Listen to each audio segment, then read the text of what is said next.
Tidak semua kekayaan datang dari kerja keras. Sebagian lahir dari perjanjian yang tidak pernah tertulis.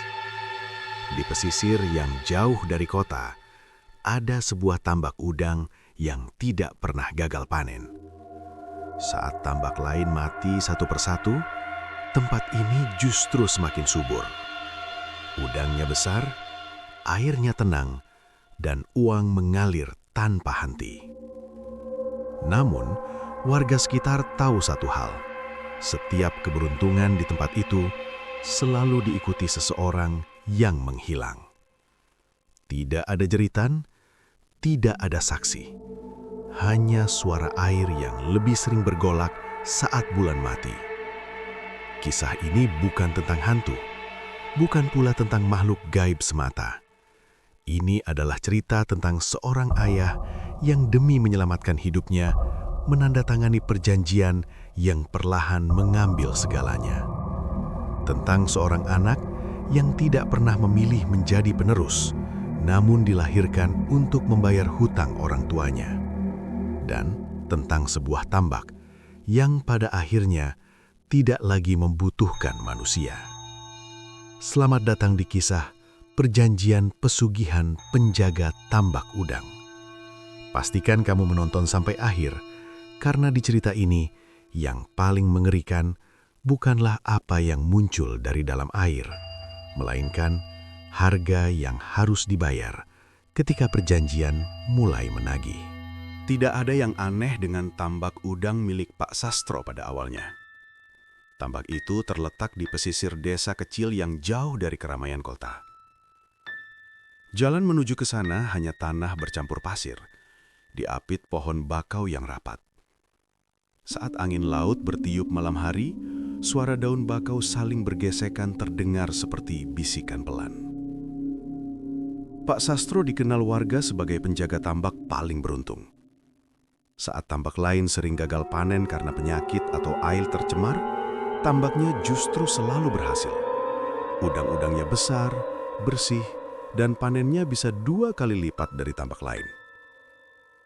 Tidak ada yang tahu sejak kapan keberuntungan itu dimulai. Awalnya Pak Sastro hanyalah buruh jaga biasa. Hidupnya pas-pasan. Ia sering mengeluh tak sanggup membiayai sekolah anaknya dan hutangnya menumpuk. Hingga suatu malam, saat penjaga tambak lain memilih pulang karena cuaca buruk, Pak Sastro memilih tetap berjaga. Malam itu bulan mati. Langit gelap tanpa bintang. Air laut surut lebih jauh dari biasanya. Saat ia berkeliling mengecek pintu air, Pak Sastro mendengar suara cipratan pelan dari kolam paling ujung. Kolam yang jarang disentuh karena dekat dengan hutan bakau. Blung, bluk. Ia mengira itu udang meloncat. Namun suara itu teratur, seperti sesuatu sedang berenang perlahan. Pak Sastro mendekat sambil membawa senter. Cahaya menyapu permukaan air yang hitam. Saat itulah, ia melihat bayangan besar bergerak di bawah permukaan. Jauh lebih besar dari ukuran udang biasa. Jantungnya berdetak keras. "Siapa di situ?" tanyanya lirih. Air tiba-tiba beriak kuat, lalu telang kembali. Dan dari balik kabut tipis, terdengar suara berat, pelan, namun jelas. "Kau yang menjaga, kau yang lapar." Pak Sastro gemetar. Tubuhnya kaku. Ia ingin lari tapi kakinya seperti tertanam di tanah. "Tambak ini bisa memberimu segalanya." Suara itu kembali terdengar. "Selama kau tidak pelit memberi makan." Senter Pak Sastro mati mendadak. Gelap menyelimuti. Bau amis menyengat hidungnya, seperti bau laut bercampur darah segar. "Apa maksudmu?" Suara Pak Sastro hampir tak terdengar. Setiap bulan mati, suara itu semakin dekat. "Kau beri kami makan. Tidak banyak, hanya yang pantas." Tak ada ritual, tak ada mantra. Hanya anggukan kepala Pak Sastro yang tak sadar sudah ia lakukan. Malam itu berakhir begitu saja. Saat fajar menyingsing, Pak Sastro mendapati kolam ujung itu penuh udang besar. Ukurannya tidak masuk akal. Sejak hari itu, hidup Pak Sastro berubah. Tambak itu resmi diserahkan kepadanya oleh pemilik lama yang tiba-tiba sakit keras dan meninggal tanpa sebab jelas. Panen demi panen berhasil, uang mengalir, rumah Pak Sastro direnovasi. Anaknya berhenti bekerja serabutan. Namun ada satu kebiasaan baru yang mulai disadari warga. Setiap bulan mati, Pak Sastro selalu datang ke tambak sendirian. Ia membawa ember tertutup kain hitam. Tidak ada yang tahu isinya. Suatu malam, seorang nelayan bernama Jamal melihat Pak Sastro berdiri di tepi kolam ujung sambil menunduk. "Ngapain jam segini, Pak?" teriak Jamal dari kejauhan. Pak Sastro menoleh perlahan. Wajahnya pucat, matanya cekung, dan senyumnya kaku. "Memberi makan," jawabnya singkat. Saat Jamal mendekat, Pak Sastro sudah pergi.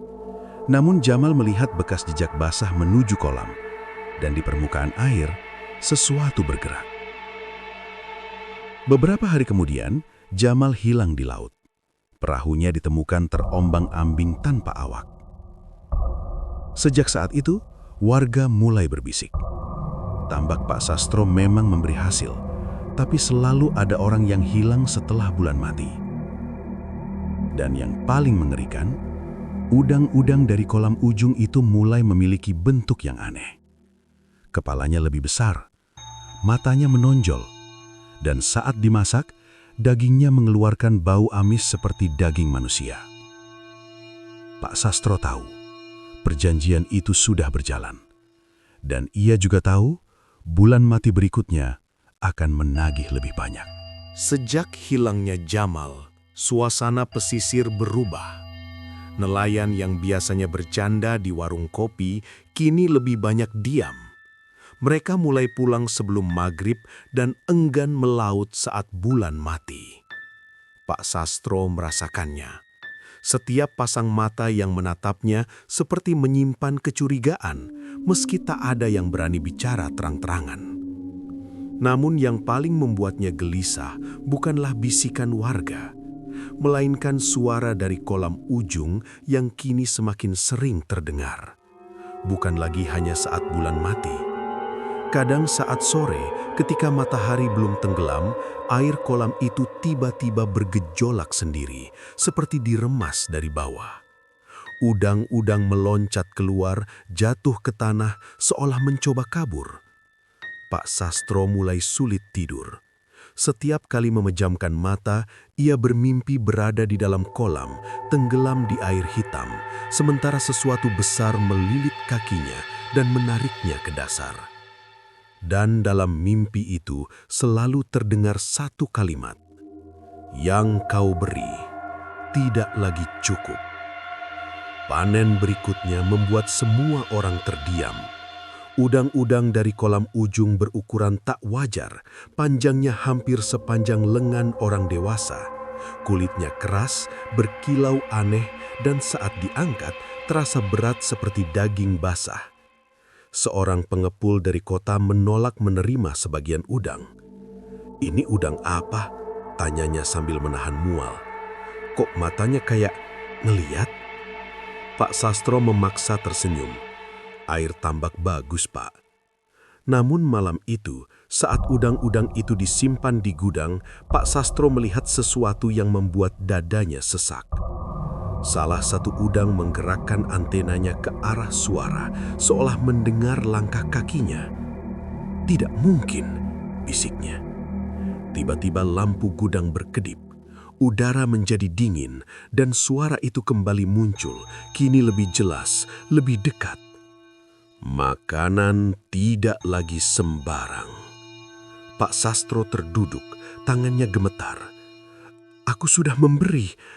Aku selalu memberi," katanya terbata. Air di kolam ujung bergelombang keras meski angin sedang tenang. "Kami memilih sekarang." Sejak malam itu, Pak Sastro mulai kehilangan kendali.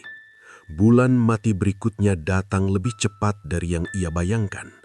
Pak Sastro berdiri di tepi kolam dengan ember di tangannya. Ember itu kosong, tangannya tak sanggup mengisinya. "Aku tidak bisa," katanya lirih. "Jangan aku, jangan keluargaku."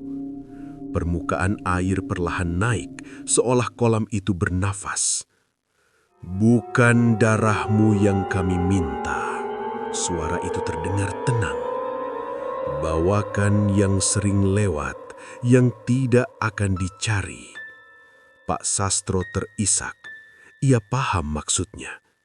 Sejak malam itu, setiap bulan mati, orang-orang tertentu mulai menghilang. Seorang pemabuk yang sering tidur di perahu, seorang pendatang yang bekerja serabutan, seorang pencari kepiting yang tak punya keluarga jelas. Tidak ada yang melihat mereka dibawa ke tambak, namun setiap kehilangan selalu diikuti panen udang yang lebih besar. Dan perubahan pada udang semakin mengerikan. Kulitnya mulai memiliki garis-garis seperti lipatan kulit manusia.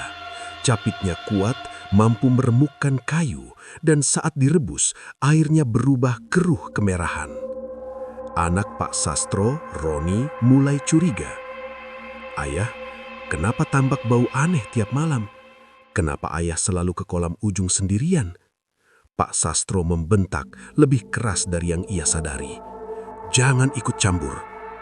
Roni terdiam, matanya menyimpan ketakutan. Malam itu, Roni diam-diam mengikuti ayahnya. Dari balik pohon bakau, ia melihat Pak Sastro berdiri di tepi kolam. Tubuhnya gemetar, sementara air di kolam terbelah sedikit, menampakkan bayangan besar bergerak di bawahnya. Roni menutup mulutnya sendiri agar tidak berteriak. Dan saat ember itu dituangkan, ia melihat tangan manusia muncul sebentar di permukaan air, lalu ditarik masuk. Roni lari pulang dengan napas tersengal. Sejak malam itu, Pak Sastro tahu satu hal yang paling menakutkan. Perjanjian itu kini tak lagi tersembunyi. Dan suara dari kolam mulai berubah. Bukan lagi meminta, tapi menyebut nama. Sejak malam Roni melihat sesuatu muncul dari kolam ujung, rumah Pak Sastro tak pernah benar-benar tenang. Anak itu sering terbangun tengah malam dengan napas terengah, keringat membasahi tubuhnya sambil berteriak melihat udang berkepala manusia dalam mimpinya. Pak Sastro berpura-pura tak tahu apa-apa. Namun setiap kali menatap wajah anaknya, dadanya terasa sesak. Ia sadar perjanjian itu mulai menyasar darah dagingnya sendiri. Dan firasat itu segera terbukti. Suatu sore, sebelum bulan mati, Pak Sastro mendengar suara cipratan keras dari kolam ujung. Padahal hari masih terang. Ia berlari ke sana dan mendapati air kolam bergejolak hebat, seperti ada sesuatu yang memukul-mukul dari dalam. Udang-udang meloncat keluar, menghantam tanah, mati satu persatu. Bau busuk menyengat, bau daging mentah yang membusuk. Pak Sastro berteriak, "Belum waktunya, aku belum siap." Permukaan air mendadak tenang, lalu suara itu muncul, lebih dekat dari sebelumnya. "Kami lapar," dan yang dekat lebih terasa. Pak Sastro terjatuh berlutut. Ia tahu siapa yang dimaksud. Perubahan pada udang kini tak bisa disembunyikan. Seorang pekerja tambak bernama Kasim menemukan udang mati di pinggir kolam. Saat hendak membuangnya, ia melihat sesuatu yang membuatnya muntah di tempat. Di bagian kepala udang itu, terlihat lekukan seperti dahi dan hidung. Matanya tidak lagi bulat, tapi memanjang, menatap kosong. Ini bukan udang," gumamnya ketakutan. Kabar itu menyebar cepat. Warga mulai menghubungkan satu persatu kejadian orang hilang dengan panen Pak Sastro. "Setiap ada yang hilang, udangnya makin gede," bisik seorang warga. "Kolam ujung itu nggak beres," namun tidak ada yang berani menegur langsung. Malam itu, Roni mendengar suara ketukan pelan dari arah tambak. Tok, Ia membuka jendela kamar dan melihat sesuatu yang membuat kakinya lemas. Di bawah cahaya bulan tipis, seekor udang besar berdiri setengah keluar dari kolam. Tubuhnya basah, kulitnya berkilat. Yang membuat Roni hampir pingsan adalah bentuk wajahnya. Ia punya mulut, dan mulut itu bergerak. Roni menjerit dan lari ke kamar orang tuanya. Pak Sastro berlari keluar rumah sambil membawa senter. Saat cahaya menyapu kolam ujung, makhluk itu sudah tidak ada. Namun di tanah basah, tertinggal jejak menyerupai telapak tangan kecil. Sejak malam itu, nama Roni mulai sering terdengar. Bukan dari orang, melainkan dari air kolam. Bulan mati belum tiba, tapi kolam sudah menuntut. Air kolam ujung naik perlahan, meluap ke jalan setapak. Udang-udang mulai muncul di permukaan saat siang hari, menatap ke arah rumah Pak Sastro. Pak Sastro mencoba melawan. Ia mendatangi seorang dukun tua di desa sebelah. Namun sebelum ia sempat bicara, dukun itu menutup pintu rumahnya. "Apa yang kau pelihara," kata si dukun dari balik pintu, "sudah terlalu kenyang untuk dihentikan." Pak Sastro pulang dengan tubuh gemetar. Malam itu, suara dari kolam berubah. Bukan lagi bisikan, tapi perintah. "Bawa anakmu." Pak Sastro menangis terseduh di tepi kolam. "Aku mohon, ambil aku saja." Air kolam bergolak keras, dan dari kedalaman muncul bayangan besar yang kini jelas menyerupai tubuh manusia, hanya saja berlapis udang. Perjanjian tidak mengenal belas kasihan. Pak Sastro tahu, jika ia tidak menyerahkan Roni, kolam itu akan mengambilnya sendiri. Dan yang lebih mengerikan, warga mulai berkumpul diam-diam mengawasi tambak dari kejauhan. Mereka mulai sadar, sesuatu di tambak itu sedang tumbuh, dan sebentar lagi tidak bisa dikendalikan. Sejak malam suara itu menyebut nama Roni dengan jelas. Pak Sastro tak lagi berani tidur. Ia duduk di ruang tamu hingga pagi, memandangi pintu kamar anaknya yang tertutup rapat. Setiap kali terdengar suara air dari arah tambak, jantungnya langsung berdegup keras. Roni sendiri berubah drastis. Anak itu menjadi pendiam, sering melamun, dan beberapa kali terlihat menggambar makhluk bertubuh manusia berkulit udang di buku sekolahnya. "Ayah," ucap Roni suatu pagi dengan suara pelan, "kalau aku disuruh ke kolam, ayah jangan ikut ya." Pak Sastro tercekak. "Siapa yang nyuruh kamu?" Roni menggeleng. Akhirnya ngomong sendiri. Saat itu Pak Sastro tahu, waktu mereka hampir habis. Pak Sastro memutuskan melarikan Roni. Tanpa pamit pada siapapun, ia mengemas pakaian seadanya dan menunggu malam tiba. Ia memilih pergi sebelum bulan mati, sebelum kolam itu semakin lapar. Namun sebelum mereka sempat berangkat, korban jatuh tanpa izin. Seorang warga bernama Pak Diran yang malam itu mencoba mengintip kolam ujung bersama 2 orang lain, ditemukan pagi harinya mengambang di kolam. Tubuhnya utuh, namun wajahnya seperti terkelupas sebagian, dan kulitnya tampak memutih, licin, seperti dilapisi lendir. Yang paling membuat warga ketakutan, di pergelangan kakinya terdapat bekas capit besar. Desa gempar.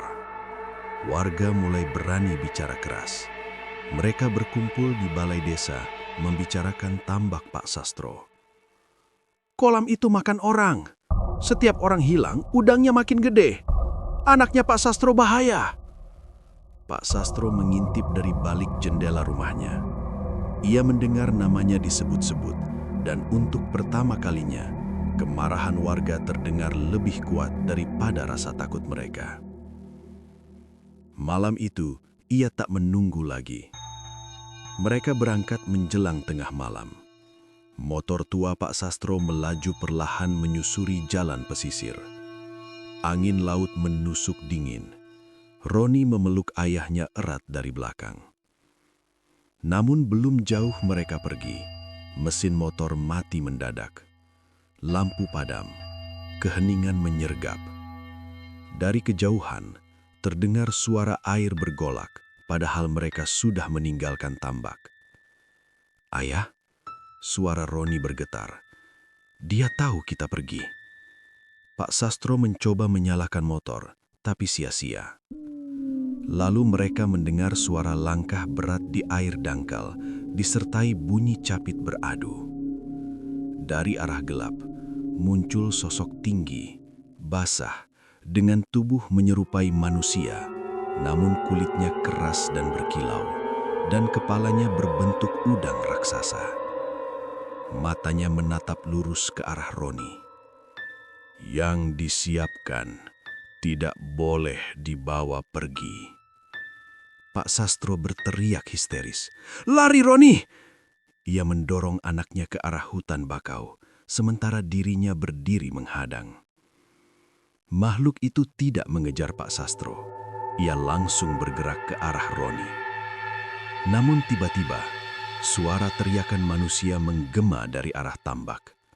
Obor-obor menyala. Warga desa datang beramai-ramai. Makhluk itu berhenti, lalu perlahan mundur ke dalam kegelapan, seolah menunggu. Pak Sastro tahu, ini bukan karena ia kalah, tapi karena kolam sudah punya rencana lain. Pagi harinya, Roni ditemukan warga di pinggir hutan bakau. Anak itu selamat, tapi tubuhnya dingin seperti baru keluar dari air, dan di lengannya terdapat bekas cengkeraman seperti capit kecil. Sejak hari itu, Roni sering berjalan sendiri ke arah tambak, seperti ditarik sesuatu. Dan yang paling mengerikan, setiap malam, perut Roni bergerak-gerak sendiri, seperti ada sesuatu yang berenang di dalamnya. Pak Sastro sadar, anaknya tidak lagi sekadar diminta. Roni sedang dipersiapkan. Sejak kejadian di hutan bakau, Roni bukan lagi anak yang sama. Tubuhnya sering terasa dingin meski matahari terik. Nafasnya berbau amis. Dan setiap kali melewati tambak, langkahnya selalu melambat, seolah kakinya ingin berbelok sendiri menuju kolam ujung. Pak Sastro mengurung Roni di rumah. Pintu dikunci, jendela dipalang. Ia bahkan tidur di depan kamar anaknya dengan parang di samping tubuhnya. Namun semua itu tidak berarti apa-apa bagi sesuatu yang berasal dari kolam. Bulan mati datang, dan kali ini tambak tidak menunggu. Sore itu, warga berkumpul di sekitar tambak, berniat menutup kolam ujung dengan tanah dan batu. Mereka membawa cangkul, karung pasir, dan obor. "Kalau dibiarkan, kita semua habis," teriak seseorang. Pak Sastro berdiri gemetar di antara mereka. Ia tahu apa yang akan terjadi jika kolam itu ditutup paksa. "Aku mohon, jangan hari ini," katanya lirih. Namun teriakan warga lebih keras. Saat cangkul pertama menghantam tanah di tepi kolam, air tiba-tiba melonjak tinggi. Bau amis menyebar cepat. Udang-udang besar meloncat keluar, menghantam tubuh warga. Teriakan panik pecah. Dan di hadapan semua orang, kolam itu memilih korban sendiri. Seorang pemuda bernama Arman terpeleset. Sebelum sempat ditolong, capit besar muncul dari air, menjepit kakinya. "Tolong!" Tubuh Arman ditarik perlahan ke dalam kolam. Air memerah, dan yang tersisa hanya gelembung besar yang pecah satu persatu. Warga lari tunggang langgang. Tak ada yang berani mendekat lagi. Tambak itu telah memperlihatkan dirinya. Malam itu, suara dari kolam terdengar sampai ke rumah Pak Sastro. Bukan lagi bisikan, melainkan teriakan lapar. Air kolam ujung meluap ke jalan. Udang-udang merayap keluar, meninggalkan jejak lendir panjang. Dan di dalam rumah, Roni terbangun. "Ayah," katanya pelan sambil duduk di ranjang. "Mereka datang jemput aku." Perutnya bergerak keras, seolah ada sesuatu yang ingin keluar. Pak Sastro menangis. Ia memeluk Roni erat, namun tubuh Roni terasa berat, seperti berisi air. Saat itu suara itu muncul, langsung di dalam kepala Pak Sastro. "Pilihanmu habis. Satu anak atau satu desa." Pak Sastro tahu maksudnya. Jika Roni diserahkan, kolam akan tenang. Jika tidak, tambak akan mengambil siapa saja, kapan saja. Pak Sastro membawa Roni ke tepi kolam menjelang subuh.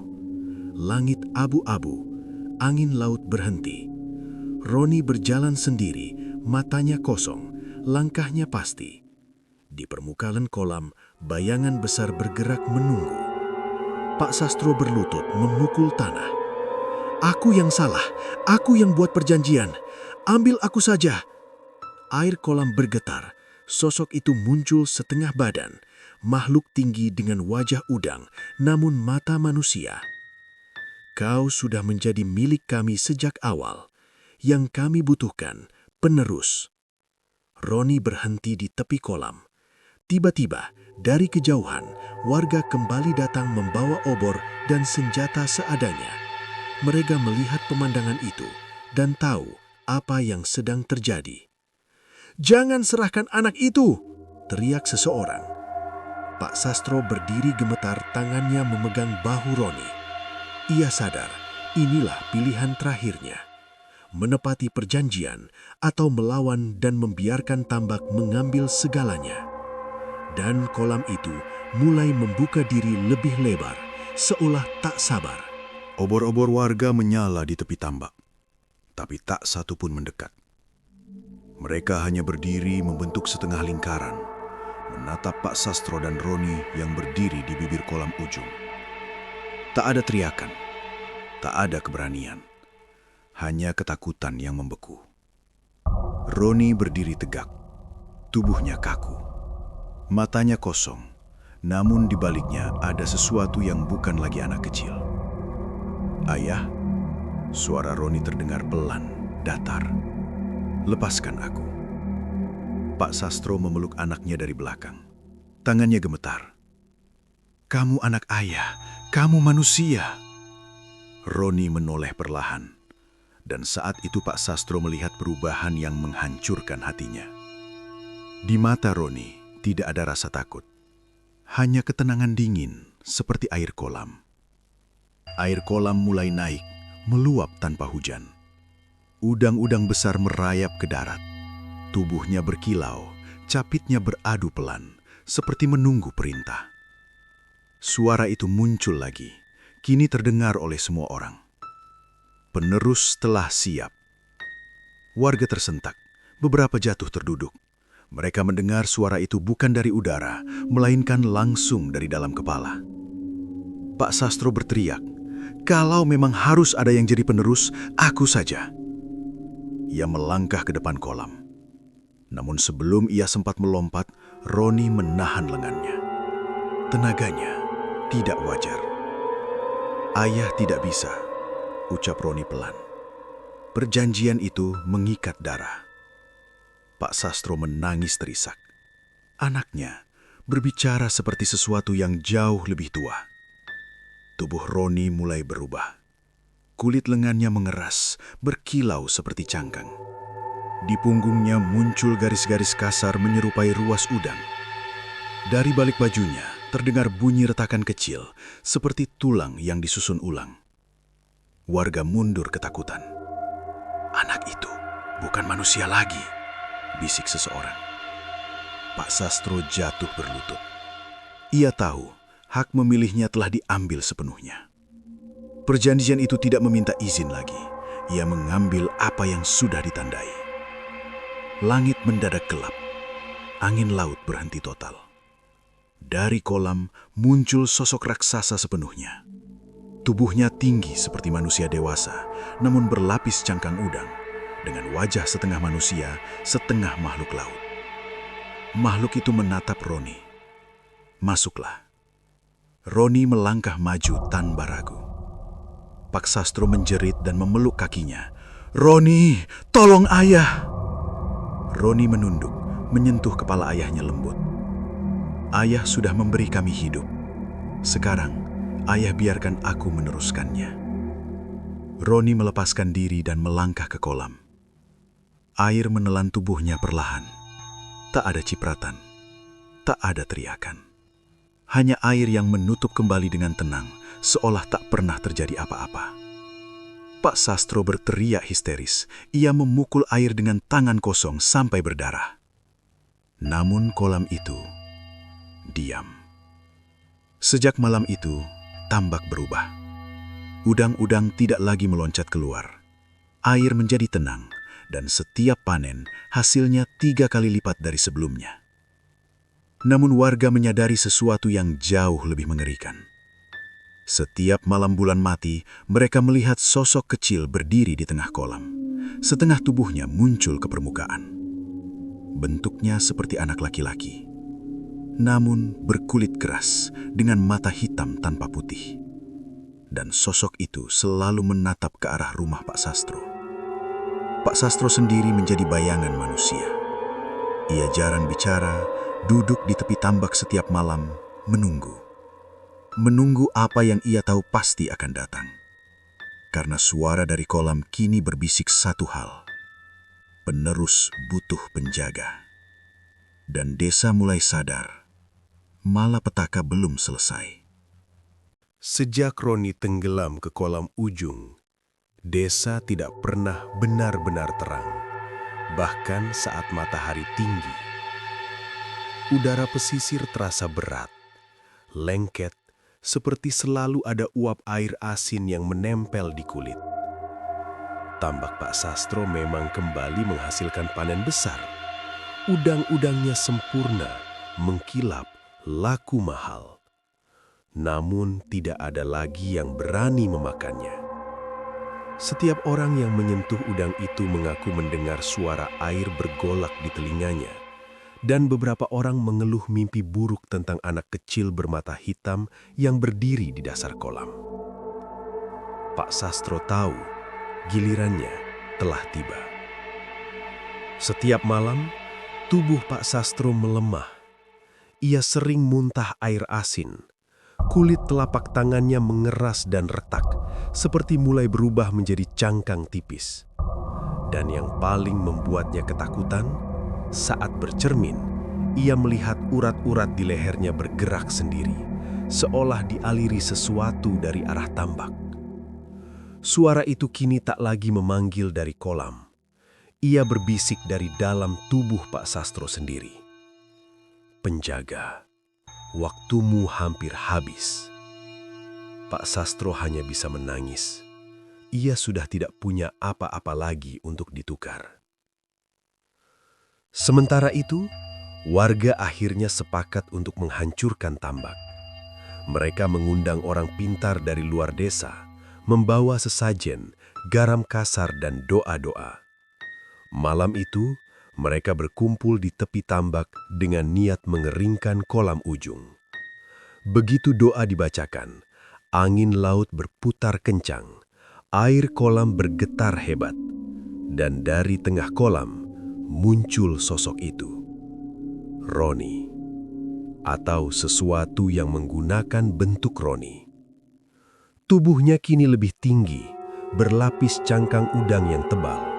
Tangannya memiliki capit kecil di ujung jari. Wajahnya masih wajah anak, namun matanya hitam legam. Ia menatap warga satu persatu. "Ayah," katanya pelan. Ayah tersentak. Ia berdiri di tepi kolam, tubuhnya gemetar. "Ayah di sini, Nak." Makhluk itu tersenyum. Senyum yang bukan senyum manusia. Penjaga harus dibayar. Saat warga mulai melempar garam dan menutup pintu air, kolam meledak dengan kekuatan tak wajar. Air menyembur tinggi, udang-udang raksasa keluar menyerang siapa saja yang terlalu dekat. Jeritan pecah. Seorang warga terseret ke dalam kolam, yang lain jatuh pingsan karena bau amis menyengat. Makhluk itu mengangkat tangannya. Air langsung tenang. Kuasa itu membuat semua orang tersadar. Penerus telah sepenuhnya berkuasa. Pak Sastro melangkah maju tertatih. "Kalau memang aku yang harus dibayar, ambil aku," katanya lirih. "Jangan desa ini." Makhluk itu menatapnya lama. "Perjanjianmu telah memberi kami rumah. Sekarang kau menjadi bagian darinya." Tanah di bawah kaki Pak Sastro retak dan basah. Air asin merembes naik, membelit kakinya. Pak Sastro tidak melawan. Ia hanya menatap kolam itu, tempat terakhir ia melihat anaknya sebagai manusia. Saat tubuhnya perlahan tenggelam, warga mendengar suara tulang retak. Kulit Pak Sastro berubah pucat, licin, lalu mengeras. Dalam hitungan detik, ia lenyap ke dalam kolam. Air menutup kembali. Tenang. Pagi harinya, tambak berubah bentuk. Kolam ujung lebih dalam, lebih luas, dan di tengahnya berdiri dua bayangan setiap malam bulan mati. Satu tinggi, satu lebih kecil. Warga mulai meninggalkan desa satu persatu. Mereka tahu tambak itu kini memiliki penjaga baru, dan tidak ada lagi yang bisa menghentikannya. Tidak ada lagi yang tersisa dari desa pesisir itu selain jejak ban dan rumah kosong. Satu persatu warga pergi, bukan karena ingin, tapi karena tidak sanggup bertahan. Setiap malam bulan mati, suara air bergolak terdengar hingga ke ujung desa. Lampu rumah sering mati sendiri, dan dari kejauhan, orang-orang melihat dua sosok berdiri di tengah kolam, tinggi dan kecil, diam, menatap ke arah darat. Tambak itu tidak lagi dijaga manusia, namun justru tak pernah kosong. Beberapa bulan setelah Pak Sastro menghilang, pemilik lama tambak mencoba kembali. Ia membawa orang-orang dari kota, berniat menjual lahan itu karena harga udang yang terus melonjak. Saat mereka tiba, jalan menuju tambak berubah menjadi lumpur basah, meski kemarau panjang. Gerbang tambak terbuka sendiri. Di dalam, kolam-kolam lain kering. Hanya kolam ujung yang masih penuh air hitam, tenang seperti cermin. Seorang pekerja menunjuk ke tengah kolam. "Pak, itu siapa?" Dari air, muncul sosok tinggi berkulit cangkang dengan wajah samar yang mirip Pak Sastro. Di sampingnya berdiri sosok lebih kecil, wajah anak laki-laki bermata hitam. Pemilik tambak lari terbirit-birit, tak ada yang berani kembali lagi. Sejak hari itu, tak ada lagi manusia yang mencoba menguasai tambak. Tambak itu mulai hidup sendiri. Udang-udang muncul di kolam lain tanpa ditebar. Air laut selalu pas, tak pernah tercemar. Hasil panen muncul setiap bulan mati, menumpuk di pinggir tambak tanpa ada yang memanen. Namun siapapun yang mencoba mengambilnya, tidak pernah kembali. Warga desa tetangga menemukan pakaian, sepatu, dan sisa alat panen mengambang di kolam ujung. Tubuhnya tidak pernah ditemukan. Tambak itu tidak lagi meminta perjanjian. Ia hanya mengambil. Suatu malam, seorang anak kecil dari desa sebelah hilang. Orang tuanya mencari hingga ke pesisir. Malam itu, bulan mati. Dari kejauhan, mereka melihat sosok kecil berdiri di tepi kolam, mengulurkan tangan. Anak itu melangkah maju, seolah mengenal suara yang memanggilnya. Dari dalam air, muncul sosok tinggi di belakang anak itu. Tidak ada teriakan, tidak ada perlawanan, hanya air yang kembali tenang. Kini, tidak ada lagi yang menyebut nama Pak Sastro. Tidak ada yang menyebut Roni. Yang ada hanya tambak itu. Nelayan yang melintas cepat-cepat mendayung menjauh. Mereka percaya tambak itu sudah menjadi pemilik dirinya sendiri. Perjanjian pesugihan telah selesai. Bukan karena dibatalkan, melainkan karena manusia tidak lagi dibutuhkan. Dan setiap kali bulan mati datang, dua bayangan itu kembali muncul di tengah kolam. Satu adalah penjaga lama, satu adalah penerus yang abadi. Menunggu bukan untuk memberi kekayaan, melainkan untuk mengambil siapapun yang lupa bahwa ada perjanjian yang tidak pernah benar-benar berakhir.